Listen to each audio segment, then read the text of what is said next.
Okay, welcome to my garden. I am going to go over how I did this. My thornless blackberries. So I started off by just using a pretty rickety, loosely put together fence on some T-posts and started tying them to this fence, and there's many reasons why, and I'm going to kind of talk about it and show you and explain and blah blah blah. So I started off with about 4 blackberry bases, and what I mean by bases is what I call them anyway. If you look here, every year you'll have fresh shoots come out from the same location.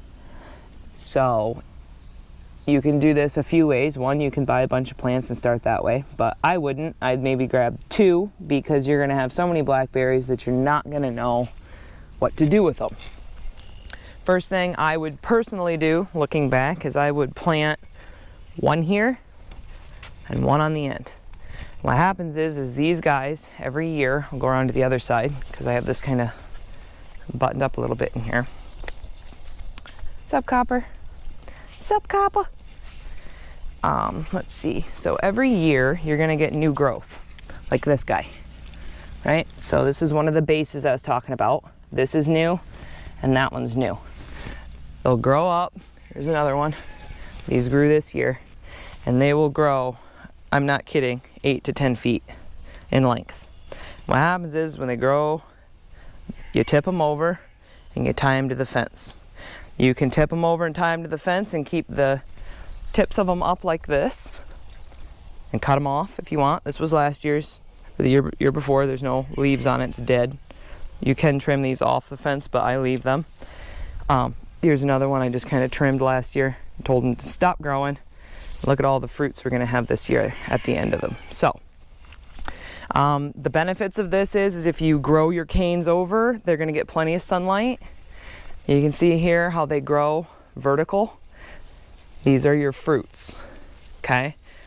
So every cane that you tip over and grow along your fence, I don't know if you can kind of tell what's going on in here. It's a little here. I mean, there's no particular way. You can kind of just slap them on the fence and tie them down. I just use like a cheap string, whatever I got, tie it up there. All of this did not exist last year. I had 4 plants last year, and what I did was I let these guys grow, I arc it, and I touched it to the ground. And what I mean by that is, if you look here, my lovely little solo cup, each leaf node along here, each one of these will create a root if it touches the ground. So if you look here, I'm starting to get some root here. That'll be a brand new base, is what I was calling it. I guess that'll be a brand new base. It'll grow a whole new shoot like this one. So you can either arc them, like I said, start with a few, let it grow, touch it to the ground, start a new base. That base will grow a new one, arc it, start a new base until you have, you know, I think I did every foot or every 2 or 3 feet, whatever you want, along this fence. And then just every year you'll have new shoots come from the same location. That's what I do. You get a whole bunch of growth, you tie them to the fence, and all these little branches you see that are doing this, these are fruits. On this side, there's tons of fruits on the other side. You have handfuls and handfuls and handfuls of blueberries. Those are little buds that haven't come out yet. There's some downsides to thornless blackberries, and those downsides are if you have any stragglers or strays that you don't create a base out of. Oh my gosh, I have a Capri Sun pack. But anyway, every one of these canes, if they touch the ground, they're gonna just go wild. So either you're home enough that you pay attention to it, or you can do what I did and put about 20 guinea pigs in your garden, and then if they touch the ground inside your garden, they just eat the canes and get a lovely little snack. But that is how I root more thornless blackberries and share with friends, family, whatnot. Put them in a little solo cup with some dirt. Voila, new plant. So a couple main things to know. So those new shoots I showed you that are growing this year, they won't create fruit. until next year. So it's important to take care of all of the new canes and tie them to the fence, because that's going to be your fruit next year. All of these canes that you see fruit coming on your blossoms, like this cane for example, this cane will be like this cane next year.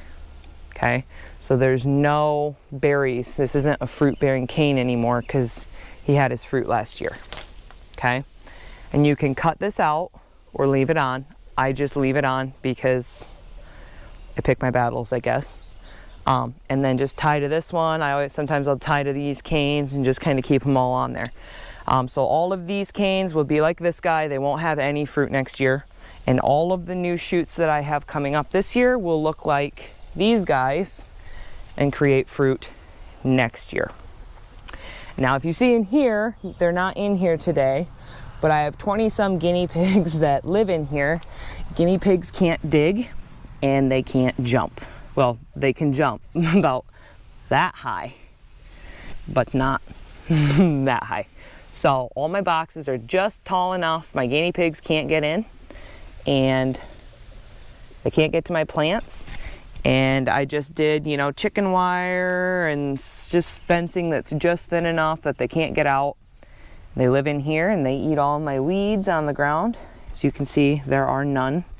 I don't like weeding, so I have a ton of guinea pigs. And then if these guys grow and get to the ground, my guinea pigs will eat them as a tasty little snack. So that is what I do with my thornless blackberries, and I hope that gives you some ideas. And if you guys have any questions or you like my videos and want to see what else I do here and watch and learn, please subscribe. And I hope you enjoyed this video and learned something from it, or maybe you can teach me something more that I don't know. So leave some comments and likes, and yeah, have a wonderful summer and grow some yummy plants.